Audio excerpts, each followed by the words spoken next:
So, how are those New Year's resolutions coming along? Oh man. Yeah, man, I just wanted to make this video to check in with everyone. Well, more of a reminder for you to check in with yourself. Checking in with yourself with all of the New Year's resolutions that you might have made 3 weeks ago. And my prediction is that most people that make New Year's resolutions are they're already 50%, 80%, 100% off of the New Year's resolution train, and it's not even February yet. So if you're not one of those people that fell off the train, then you're probably like in the top 5% of the population who make New Year's resolution and actually keep them. And I've explained in previous videos on why my stance has changed over the years, and as I mature throughout the years, I am coming to realize that New Year's resolutions themselves are really kind of useless. You go watch my previous videos on why I believe that. So I'm not going to go too much into it in this video, but this video will really serve more of a self check-in on why you might be falling behind on some of your goals for the year. The first question that you would probably want to ask yourself is, are your goals really something that you want? So I know for me, when I sit down to write out goals and things that I want to achieve for the new year, there's a sense of overexcitement, right? Like, I'm so enthusiastic, I'm so pumped, I am very capable of, doing all these things. And I think I oftentimes estimate just how much time and effort and commitment and mental and physical energy it requires to do and achieve each of these goals. And writing down goals is very easy. Like, hey, I want to make X dollars this year, or I want to lose X pounds. Like, that's really easy, but I think oftentimes, like, the details get overlooked. So the main goal is one task, right? One big task. But how many subtasks and sub-tasks does it take? And like, how many hours does it take? How many people does it involve to accomplish a certain goal?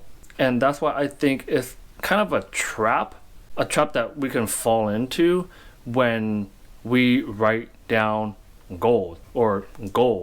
And as the year goes on, and as we start getting into the rhythm of the new year, we tend to gravitate towards certain things or like certain goals and away from certain things and certain goals, whether that's in a good way or in a bad way, right? So in a bad way would be like if I was just lazy and like I'm gravitating away from all these goals. But if I'm gravitating towards certain goals and away from other goals, then maybe a reason for that is because I'm coming to realize these goals are actually in alignment with what I want to do with my life, and then these other goals that I also have on my sheet is they're kind of like nice to have, but they're not really something that would give me that much or as much satisfaction and meaning in life. So that's why I feel like it's important to at least now, right, 3-4 weeks into the new year, to really sit down with your goals again and just go through your list and reassess and reprioritize if certain goals aren't really meant to be there in the first place. Like for me, if I had a goal that was like, oh, I would like to read, one book a month on average, but if I start to realize oh, well, that's actually a really big time commitment, and I would rather learn by like doing, or like learn by like, I don't know, like shadowing someone from like a particular field, or like getting hands-on practice instead of getting intellectual knowledge via books, right? So that might be an example of me realizing like, hey, like this is actually not a top priority, or it's not worth the time investment, and or like I'd rather allocate my resources elsewhere, right? So are your goals really what you want, or are they just something that is nice to have? The second question that you should be asking yourself is, how are you keeping track? Do you keep track by like just having things in your head? Or are you keeping track by writing it down on a piece of paper? Or like, how are you doing it? I would say like with money in the bank, right? Is how do you keep track of your money? Do you just like spend it and spend it and spend it until you like overdraft, or you get like a rejected transaction or something? Or do you actually like keep tabs, like, oh shit, like this week I check my bank account and I only have enough for like whatever, like two more weeks left. So I feel like in a way it's similar to keeping tabs on your bank balance, right? Keeping track of your goals and your progress and your daily and weekly actions towards or even away from those goals. It's like, how do you keep track of it? Like, if you wanted to pay off $10,000 in credit card debt this year, but you never like look at your bank statement, like you never look at your credit card balance, like is that how you keep track of whether you are making progress or regressing from your goal?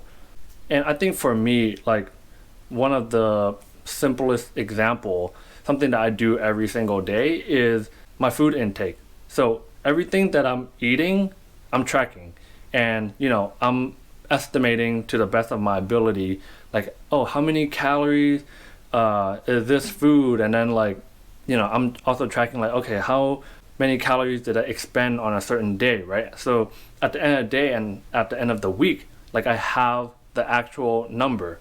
Although it's not like 100% accurate, like it's a pretty good estimate, right? Especially when I combine that with like the weight on the scale, right? So numbers and metrics and things that are written down and tracked in some form, like the numbers don't lie.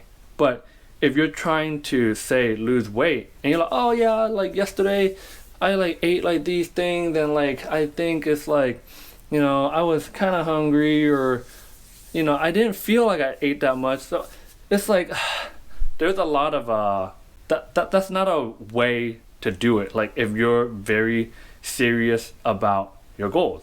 At least not in my opinion, unless like you're talking about something that isn't like measurable, right? So if your goal is like, I don't know, paint the masterpiece art of your life, like maybe that's something that you can't track.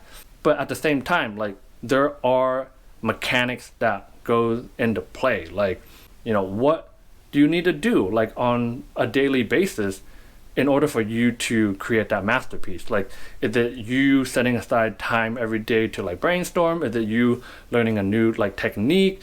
Like there are things and variables that you can control and that you can track to kind of prove to yourself that you are making progress. The numbers don't lie. And because you are tracking the data and the effort in some way, like you can't lie to yourself, and that's not like a good or a bad thing, whether you're making progress towards your goal or like you're, getting away from your goal, right? It's just information for you to look at and for you to process and for you to reflect on. As like, okay, like here's the reality. And if the goal was important enough to you, and if you still feel like it's something that you want to pursue, then there's your information, right? You know exactly what you need to do more of or what you need to do less of. So that's why data and tracking is very important. The last question you would ask yourself is, do you have accountability? And I believe that accountability can come in, it could come in many different forms. I would say one really important form of accountability is having someone else to be your accountability partner. It could be one other person, it could be a group setting. And I've talked about this before, but when you have accountability, I feel like when someone is there to hold you accountable, you play at a different level. In one of my previous videos, I made the point saying that when you have accountability, it's not just about you anymore. Like, yes, it is about you because, the accountability is there for you achieving, your results, right? But there's another factor at play here that because you have accountability, you also don't want to let the other down down. And especially if you have accountability and you both are holding each other accountable to your own respective goals, there's like a camaraderie or like whatever you want to call it, right? So it's like, okay, I'm working hard for myself, but I'm also working hard to not let the other person down. And when you do that, it's like you inspire the other person to work hard as well. And when you see the other person working hard, you're inspired and motivated to work hard as well, right? So it's kind of this like energy that cycles in a positive way, where it's just like, hey, we're both doing good and we're both inspiring and pushing each other and being held accountable for our results. And that's why accountability, I feel like, is super important in terms of getting results, but also you open up the opportunity for feedback and a different perspective. So if I am struggling in a certain area and I have accountability around me, I can get feedback and a different perspective and a different opinion on, what I'm doing, what can I do to like maybe improve or, areas that I can, approach differently. So if you have people in your life that can possibly be your accountability partner, dude, like, utilize it. You both might get a lot of value from just forming that partnership. But if you don't have, people around you, or, the people around you are not down to do that, that's fine. Or if you're just someone who tend to like work alone, or, you feel super awkward like just doing this, that's fine. Like, you can have a self accountability system. And, one of the ways to do that is to utilize like something as simple as a spreadsheet or a piece of paper. And it's just really simple. Like, it's as simple as you writing down, the things that you want to accomplish for, the year or the month or the week or whatever. And you make it a point to basically like set an appointment with yourself every week or like every day and every month to review. Okay, like, this was what I said I wanted to do, and here are my actual results for the week. Like, oh, I said I was gonna do like 10 things this week and I got 8 out of the 10 things done. So that's like a self check-in, but also because the data don't lie, it's also a form of self accountability.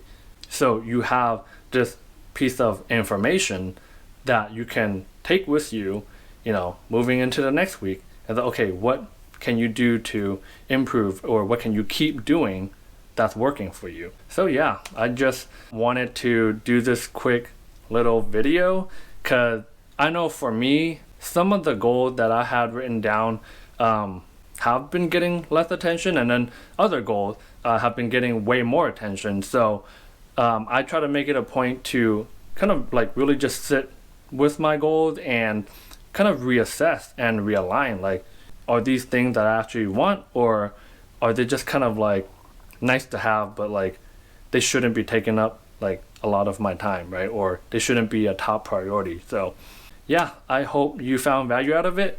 And if you like this type of content, let me know. I love talking about personal development and how to like, level up and, these little like hacks here and there. But yeah, I'll see you in the next one.